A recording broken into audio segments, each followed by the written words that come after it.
What's going on, everybody? This is Travis from Candid at the Movies, and today I'll be reviewing the new film, I guess, vanity project known as Hurry Up Tomorrow, starring The Weeknd, aka Abel Tafacier, Jenna Ortega, and Barry Keoghan.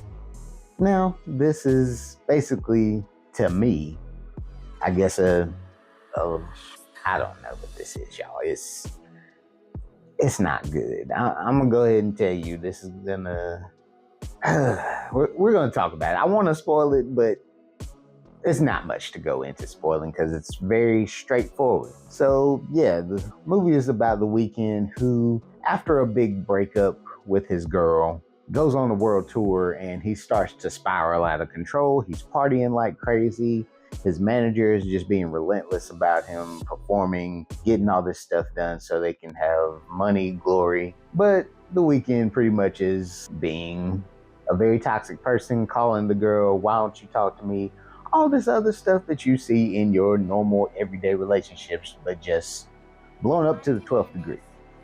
And he loses his voice one night performing, and then he gets in touch with this young girl, played by Jenna Ortega, who has her own issues, and they start to get on this odd friendship relationship, confronting deeper truths about one another, and you see everything spiral out of control. Now, a lot of people are not a fan of The Weeknd when at least it comes to his acting. His acting is not the best. If you saw him in The Idol... Let me catch you looking at her again.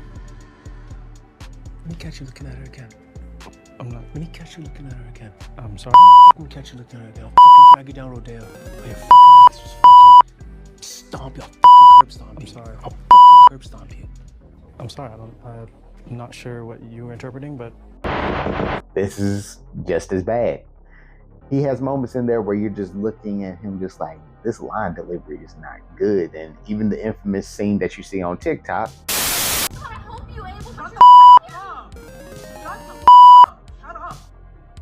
What are you doing? What the f are you doing? I have to go right now. I'm getting calls. I have to catch a flight. I'm on a tour. I'm trying to be nice. Doesn't help his case. A lot of people do love this film. If you're fans of The Weeknd's music, even before he got super popular, if you're a fan of his mixtapes, you're gonna see a lot of stuff in there that'll just be like, oh, I know where that's from. Oh, I know what that means. It's a lot of that. But if you're a general public person, and you only know The Weeknd by Blinding Lights, you don't know what half that stuff means, let alone what's going on in this story. And it gets to the point where the movie is just like, they're beating you over the head trying to explain how his songs are.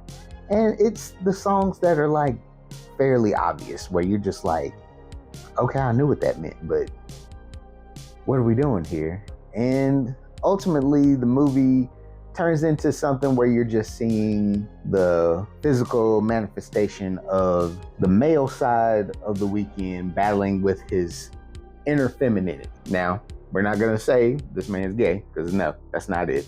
What we mean by that part is just how everyone has a part of their mother and a part of their father within them, and they have a split within them to where they would do something that they know their dad would probably say or do, or do some things that their mother would say or do. That is ultimately what the battle comes down to, even with them trying to make it be like Misery, and they failed at that. They tried so much, and then the movie ends, and then you're just sitting here just like, all right. But if you're one of those people that's deep into the lore of The Weeknd, you're probably sitting there boo-hoo crying. Sitting there just like, oh my God, this is the end of The Weeknd. Now we're gonna get Abel. You know, there's people like that. I've seen them all over the internet praising this movie while this movie sits at a very, very low percentage on Rotten Tomatoes. And yeah, I'm with the critics because this was just a puff piece. It was nothing special. I can definitely say more than anything, Trey Edward Schultz does another amazing job of being a director because he made this movie look beautiful, had some amazing camera shots, a lot of 360 view stuff, which was really cool as hell to see. But I just wish he would have took another project so he could have used it better. Like, I love Waves. I love Krishna. There's a lot of good stuff he did. Even when people be just like, It Comes at Night was not good. It wasn't the best, but it was visually entertaining. and a better movie than this movie, because Hurry Up Tomorrow is not even a gentleman's D. This is just a D minus, because we wasted good talent just to tell everybody, hey, y'all, the Weeknd's good. We knew that already. But if you've seen Hurry Up Tomorrow and you feel differently, let me know in the comments, because I'd love to know what y'all think about this movie, because it was like 4 people in my theater on opening weekend. Like, I took a week to make this review, and I went and saw it again just so I could see if I was feeling the same or feeling different about it. Feel completely the same, so nothing changed there. So, yeah. We'll catch y'all later. Peace.